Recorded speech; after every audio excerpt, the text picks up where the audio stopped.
제9장. 사울이 주의 제자들에 대하여 여전히 위협과 살기가 등등하여 대제사장에게 가서 다메섹 여러 회당에 가져갈 공문을 청하니, 이는 만일 그 도를 따르는 사람을 만나면 남녀를 막론하고 결박하여 예루살렘으로 잡아오려 함이라. 사울이 길을 가다가 다메섹에 가까이 이르더니 호련히 하늘로부터 빛이 그를 둘러 비추는지라. 땅에 엎드러져 들음에 소리가 있어 이르시되, 사울아, 사울아, 네가 어찌하여 나를 박해하느냐? 주여, 누구시니까? 나는 네가 박해하는 예수라. 너는 일어나 시내로 들어가라. 네가 행할 것을 네게 이룰 자가 있느니라. 같이 가던 사람들은 소리만 듣고 아무도 보지 못하여 말을 못하고 서 있더라. 사울이 땅에서 일어나 눈은 떴으나 아무것도 보지 못하고 사람의 손에 끌려 다메섹으로 들어가서 사흘 동안 보지 못하고 먹지도 마시지도 아니하니라. 그때 다메섹에 아나니아라 하는 제자가 있더니 주께서 환상 중에 불러 이르시되, 아나니아야, 주여, 내가 여기 있나이다. 일어나 집가라 하는 거리로 가서 유다의 집에서 다섯 사람 사울이라 하는 사람을 찾으라. 그가 기도하는 중이니라. 그가 아나니아라 하는 사람이 들어와서 자기에게 안수하여 다시 보게 하는 것을 보았느니라. 주여, 이 사람에 대하여 내가 여러 사람에게 듣사온즉 그가 예루살렘에서 주의 성도에게 적지 않은 해를 끼쳤다 하더니 여기서도 주의 이름을 부르는 모든 사람을 결박할 권한을 대제사장들에게서 받았나이다. 가라. 이 사람은 내 이름을 이방인과 임금들과 이스라엘 자손들에게 전하기 위하여 택한 나의 그릇이라. 그가 내 이름을 위하여 얼마나 고난을 받아야 할 것을 내가 그에게 보이리라. 아나니아가 떠나 그 집에 들어가서 그에게 안수하여, 형제 사울아, 곧 내가 오는 길에서 나타나셨던 예수께서 나를 보내어 너로 다시 보게 하시고 성령으로 충만하게 하신다. 즉시 사울의 눈에서 비늘 같은 것이 벗어져 다시 보게 된지라. 일어나 세례를 받고 음식을 먹음에 강건하여지니라. 오늘도 이 새벽에 주님 앞으로 나오신 우리 성도님들을 환영하고 축복합니다. 오늘부터 담임 목사님께서 한 주간 출타하셔서 저와 정진만 목사님이 매일 번갈아 가며 함께 사도행전의 말씀을 나누려고 합니다. 저와 정진만 목사님이 사도행전을 특별히 오늘부터 살펴볼 9장부터를 본문으로 잡은 데는 이유가 있습니다. 저희 주보를 보시면 그 말씀 묵상표가 있습니다. 어디냐면은 그 설교 노트 아래쪽에 보시면 그 말씀 묵상표가 있는데, 말씀 묵상표에서 어제 읽으실 부분이 바로 오늘 설교 본문인 사도행전 9장 1절부터 19절까지입니다. 그래서 권면을 드리자면 주보에 있는 말씀 묵상표에 따라서 미리 본문을 읽어 오신다면 설교의 의미가 좀 더 깊이 있게 전달되고 또 풍성한 은혜를 누릴 수 있게 될 것이라는 생각이 듭니다. 오늘 본문인 사도행전 9장의 내용은 사실 너무나 유명하고 또 익숙한 내용입니다. 바울이라는 인물이 기독교사에 있어서 얼마나 큰 비중을 차지하고 있는지를 생각해 본다면 바울이라고도 하는 사울이 회심하는 이 장면은 세계의 역사의 흐름을 바꾼 장면이라고 할 수도 있을 것입니다. 이렇게 역사적으로 볼 때뿐만이 아니라 바울 개인에게 있어서도 이 사건은 너무나 큰 전환점이 되었기 때문에 이렇게 바울이 회심을 한 후에도 계속해서 오늘 본문에 있었던 사건을 성경상에서 언급하게 되는 것을 우리는 확인할 수가 있습니다. 이토록 중요한 사건이 어떤 내용인지 오늘 본문으로 한번 들어가 보도록 하겠습니다. 오늘 본문 1절에서는 사울이 주의 제자들에 대하여 여전히 위협과 살기가 등등했다라고 시작을 하고 있습니다. 여기서 이제 여전히 위협과 살기가 등등했다라는 말은 사울은 이전부터 그렇게 위협과 살기가 등등했다는 말이겠죠. 이전에 사울이 어땠는지가 사도행전 8장 3절에 나오는데 제가 그 말씀을 읽어드리겠습니다. 사울이 교회를 잔멸할세 각 집에 들어가 남녀를 끌어다가 옥에 넘기니라. 이 잔멸한다는 말은 우리가 잘 쓰는 말은 아닌데요. 이 잔멸한다는 말의 의미를 좀 비유를 들어서 설명을 드리자면, 산에서 이렇게 멧돼지가 막 내려올 때가 있지 않습니까? 그래서 멧돼지가 한번 내려오면 농작물을 다 파헤쳐 놓고 그리고 농지를 아주 쑥대밭으로 만들어 놓는 그런 상황이 생길 수가 있습니다. 자, 그런데 이 잔멸하다라는 말이 이것과 의미가 비슷하다고 볼 수가 있습니다. 그러니까 사울이 아주 교회를 쑥대밭으로 만들어 놓고 있다라고 생각할 수가 있습니다. 사울의 박해가 얼마나 심한지 이때 그 사도행전 8장을 보시면요, 예루살렘에 있던 성도들 중에 사도들을 제외하고 거의 대부분이 유대와 사마리아와 모든 땅으로 이제 사울을 피해서 다 도망한 것을 볼 수가 있습니다. 우리 교회를 친다면은 워낙 박해가 심해서 담임 목사님만 남고 다른 모든 사람들이 다 흩어져 버린 것과 거의 비슷한 상황이 돼버린 것입니다. 그렇게 교회를 박살내고 있던 사울이 이제는 멀리 있는 다메섹까지 가서 이제 교회를 끝장내려고 하는 모습을 보게 되는데요. 다메섹이 예루살렘으로부터 250km 떨어져 있거든요. 엄청나게 멀리 있습니다.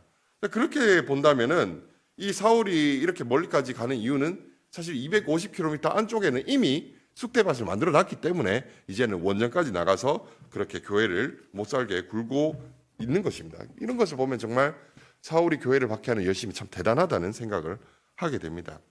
자, 그렇게 사울이 다메섹으로 가는 길에 하늘로부터 빛이 비치고 사울이 땅에 엎드러지게 됩니다. 그리고 사울에게 사울아 사울아 내가 어찌하여 나를 박해하느냐라는 예수님의 음성이 들리게 됩니다.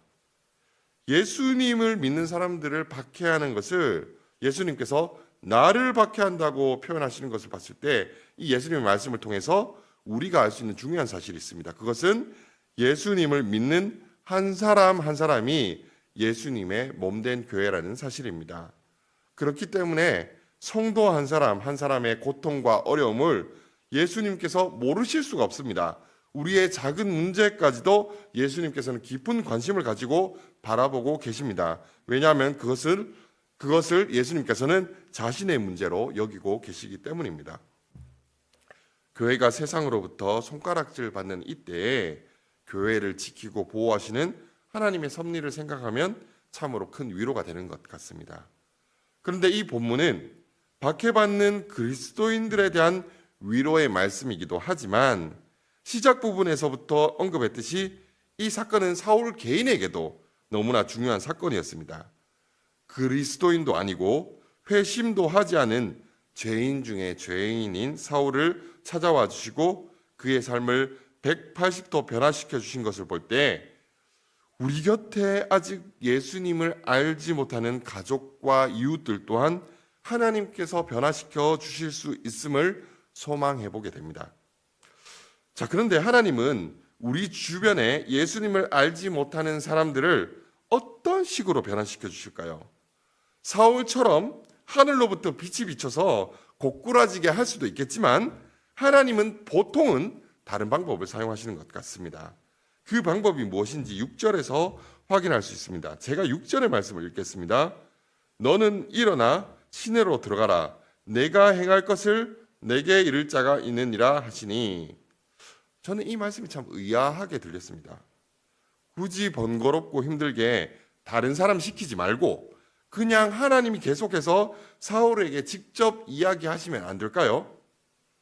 우리도 예수님을 믿지 않는 가족들, 변하지 않는 이웃들을 볼 때 어떤 생각을 하게 되냐면 하나님이 좀 꿈에라도 찾아가서 한 소리 해주시기를 바랄 때가 있습니다. 물론 사람을 변화시키기 위해서 하나님께서 하시는 일이 분명히 있습니다. 하지만 하나님께서 직접 모든 것을 말씀하시는 것이 아니라 하나님이 사람을 변화시키는 데 있어서 사람을 통해서 역사하시는 부분이 분명히 있다는 것입니다. 오늘 본문에서는 아나니아라는 사람을 통해서 역사를 하시지요. 하나님께서 아나니아에게 환상 중에 이렇게 말씀하십니다. 집가라 하는 거리로 가서 유다의 집에서 다소 사람 사울을 찾으라. 그가 아나니아라 하는 사람이 들어와서 자기에게 안수하여 다시 보게 하는 것을 보았다라고 말씀하고 있습니다. 그 말을 들은 아나니아가 무엇이라 이야기하는지 13절과 14절을 보시면은 이렇게 이야기를 합니다. 주여, 이 사람에 대하여 내가 여러 사람에게 듣사온즉 그가 예루살렘에서 주의 성도에게 적지 않은 해를 끼쳤다 하더니 여기서도 주의 이름을 부르는 모든 사람을 결박할 권한을 대제사장들에게 받았나이다. 이 아나니아가 예수님께 하고 싶은 말이 무엇이었을까요? 굳이 저 사람을 왜 도와주어야 합니까? 라는 의미도 있겠지만 왜 굳이 제가 가야 합니까? 라는 의미도 있었을 것입니다. 우리 주변에는 예수님을 알고 변화받아야 할 사람들이 얼마든지 있지만 그 사람들을 변화시키는데 굳이 내가 나서고 싶지 않은 사람들이 있습니다. 뭐 사울처럼 원수까지는 아니더라도 별로 엮이고 싶지 않은 사람이 있을 수 있다는 것입니다. 그런 사람들에게 하나님의 사랑을 나타낸다는 것은요, 쉬운 일이 아니기 때문에 그럴 때 우리가 해야 하는 것이 있습니다. 바로 그 사람을 향한 하나님의 마음을 보여달라고 기도해야 하는 것입니다. 오늘 본문 15절 16절에서 사울을 향한 하나님의 계획과 마음을 아나니아에게 말씀하셨을 때, 예수님께서 그것을 들려주셨을 때 아나니아가 자신과 교회의 원수라고 할 수 있는 사울을 찾아가서 그를 형제라고 부르고 그를 위해 안수하는 것을 보게 됩니다. 때로는 우리 주변에 우리를 너무나 힘들게 하는 사람들이 있을 수 있습니다. 그리고 그 사람이 가까운 가족이나 동료일 수 있습니다. 하나님께서는 그 사람들을 변화시키기 위해서 저와 성도님들을 사용하기를 원하십니다. 그 일은 너무나 힘든 일이기 때문에 우리 가운데 하나님의 마음을 부어달라고 기도해야 하는 것입니다. 하나님의 시선으로 그 사람을 향한 하나님의 계획과 소망을 볼 수 있게 해달라고 우리는 기도해야 하는 것입니다.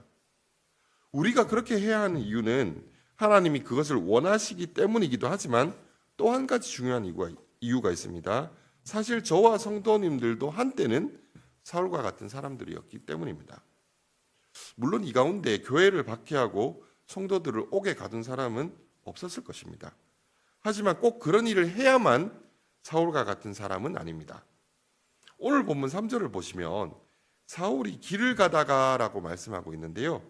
헬라어 성경을 보면 그의 길을 가다가라고 되어 있습니다. 이때 사울은요, 예수님의 길이 아니라 자기의 생각과 열심을 따라서 자신의 길을 가던 사람입니다. 그런데 이 자리에 있는 저와 성도님들도 한때는 나의 길을 가던 사람들이지 않았나라는 생각을 해보게 됩니다. 예수님을 믿고 나서도 때로는 예수님의 길을 가기보다 내가 좋은 대로, 내가 옳다고 믿는 대로 나의 길을 갈 때가 얼마나 많았는지 모릅니다. 그럴 때마다 하나님께서는요, 우리를 찾아와 주시고 특별히 하나님께서 보내주신 사람들을 통해서 우리를 여기까지 인도해 오신 것입니다. 혹시 성도님들 가운데 사울과 같이 하나님을 만나고 변화되기를 원하는 가족, 이웃이 있습니까? 그렇다면 이 시간 하나님께서 그 사람을 향한 사랑과 놀라운 계획을 가지고 계시다는 사실을 믿고 계속 기도하시기를 바랍니다. 비록 그 사람이 지금은 하나님을 알지 못하는 모습일지라도 혹은 사울처럼 나에게 원수와 같이 느껴질지라도 그 사람을 향한 하나님의 마음이 부어질 때에 하나님의 눈으로 그 사람을 볼 수 있게 될 줄로 믿습니다. 오늘 이 하루도 저와 성도님들 가운데 하나님이 부어주시는 사랑의 마음으로 충만한 삶이 되시기를 소망합니다.